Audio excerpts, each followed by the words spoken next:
We're making good time and progress. This is a Conquest video, Sector 3, looking at the squads we used, the feat progress, the data disks we've accumulated, and how we tackled the boss nodes. Our global feats, we've made a little bit of progress here. The big changes from last video is we have used the deployable cooling systems. That was to get through the mini boss because my stamina on my pirates was completely depleted. Otherwise, I wouldn't have needed it.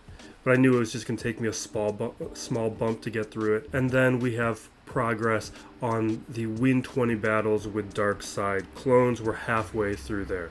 In Sector 3, I approached similarly to Sector 2. We handled the disarm, blind, and clone troopers all in this single playthrough of the sector. I only made a little bit of progress with SM33 surviving, and that is because I've been playing so quickly because it's now Tuesday, midday, where I haven't had the opportunity for stamina to recover. If you're playing slower than I am, you're probably going to be fine to be able to utilize that SM33 before his stamina goes all the way down. But I also prioritize disarm because disarm is unfortunately a feat that is harder to get completed because you're really only going to get that off once per battle. Maybe if you really slow play it, you can get it off twice. Sector 3 squads, this went mostly according to plan. We have our Lord Vader squad. This tackles 3 separate feats. If you don't have Lord Vader, you could also use Tarkin in this spot. This handles the global feat for Dark Side clones, the sector feats for defeat 35 enemies with clones, and the disarm feat, that coming of course from CX2, but realistically you're only going to get that off once per battle,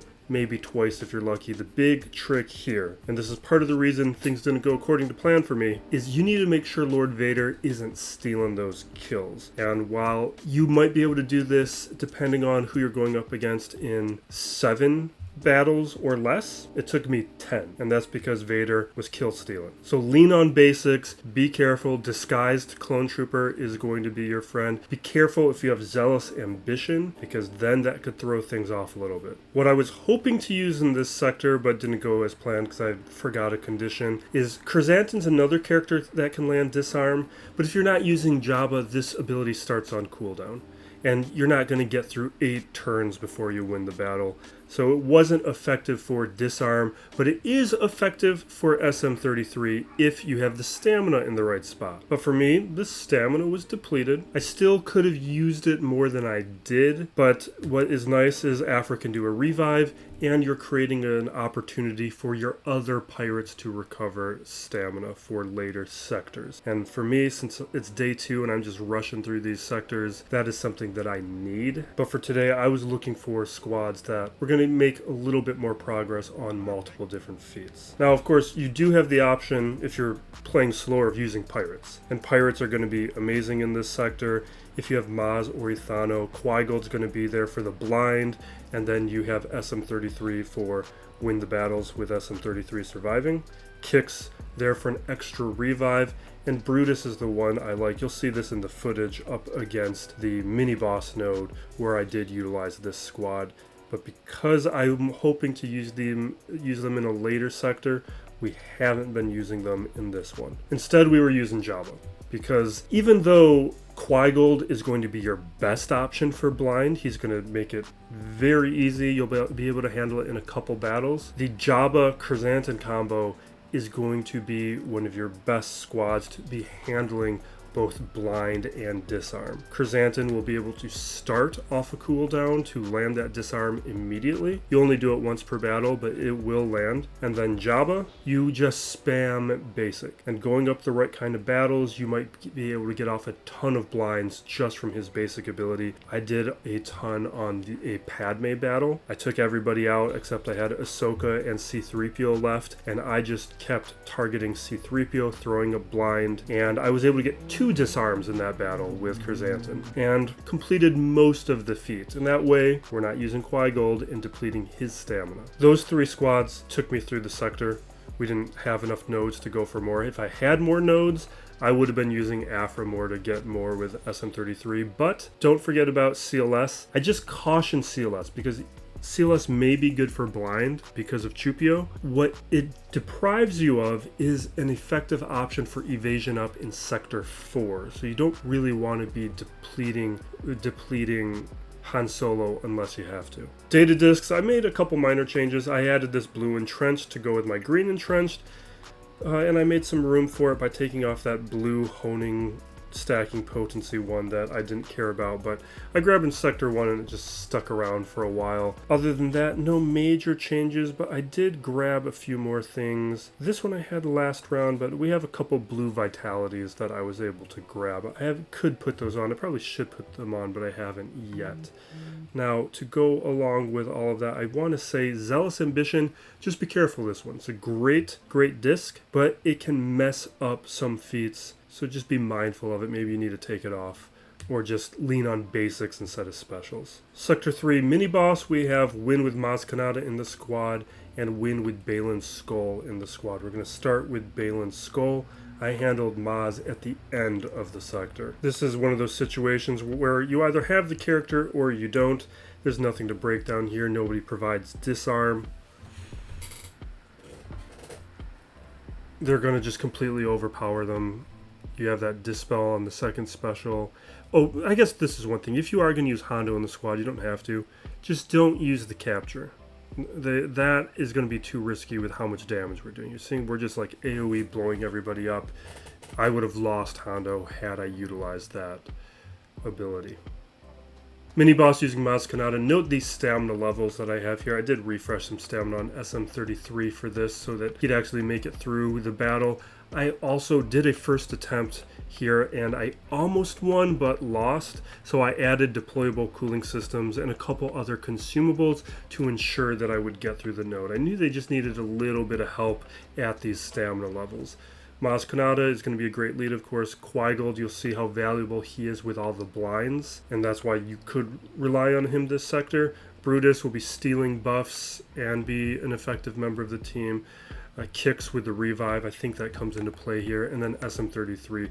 Good character, of course, but also just required for the sector, so you get that overlap.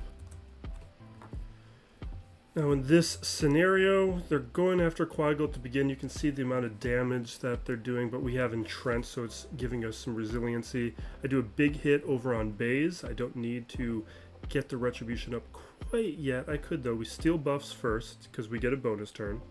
And then I do the AoE, and now Maz goes. She would be a lot faster with more stamina. She's pretty depleted at this point. But you can see with the Ruthless offense, my damage is increasing when these guys are going below 100% health. So we've taken out Baze.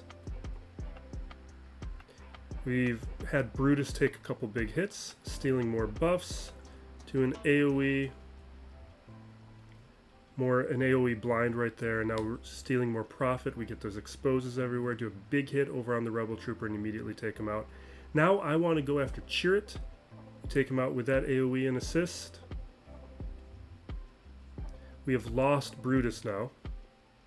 Get another big hit on Rebel Trooper. More AoE blind, stealing more profit, and now we can revive Brutus. Steal buffs and an AoE and offense up on everyone. Now here, I didn't realize Brutus was gone. I could have revived him right there, but I didn't realize that was a graphical mistake in the moment. Because now we are about to take out Luthen, but this is going to be a 2-star win. But I had the chance to revive. Sector 3 final boss, we have a Savage only and win using Chirpa, Palpatine, Royal Guard, Sunfac, and Stormtrooper Han. Both of these are pretty trivial, but we'll show the footage. And I'll show the mods on my Savage. I have a pretty good Savage. He's a character I use quite frequently. So if you're struggling, mods might be a part of it, because there were a couple moments in this battle I could have lost Savage. So we have 258 speed. I'll click through these mods. Got decent secondaries, decent speed. A little bit of room for improvement, but pretty good overall. And in this scenario, I didn't know how much it was going to matter, because I don't know what kind of changes CG has made, but I just assumed that some of the mechanics were going to be similar to the raid. So this triangle guy, I made sure to take out the triangle B1 character in case he did do some extra damage. And then as soon as he was down, I went after the boss. And every time he pops back up, I'm making sure to eliminate him in case he does do big damage. But we have healing immunity right now, and we were taking a couple big hits from the tank. So you do see that I survived one big hit. And there's probably ways I could optimize this, but I honestly don't remember how this worked back then. But now the rocket trooper is gone, and we're just spreading attacks out and taking out each of these guys.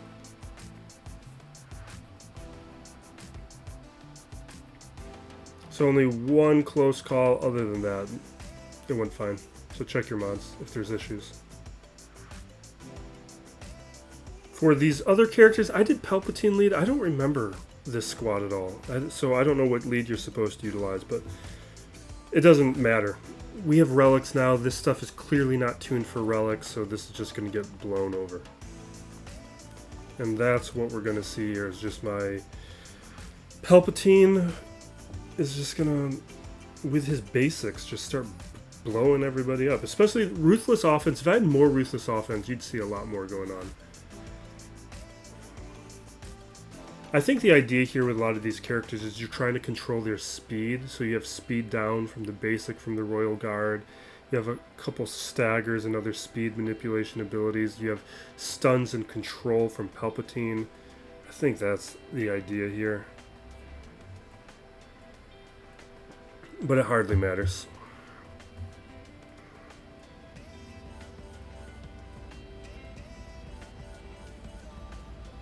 Sectors 1 and 2 are already up, so if you have any questions to how to handle this stuff more efficiently or some different ideas for squads, I'll put one of the videos up here in the corner, but there's also an overview video if you're ahead of me looking at how to handle sectors 4 and 5.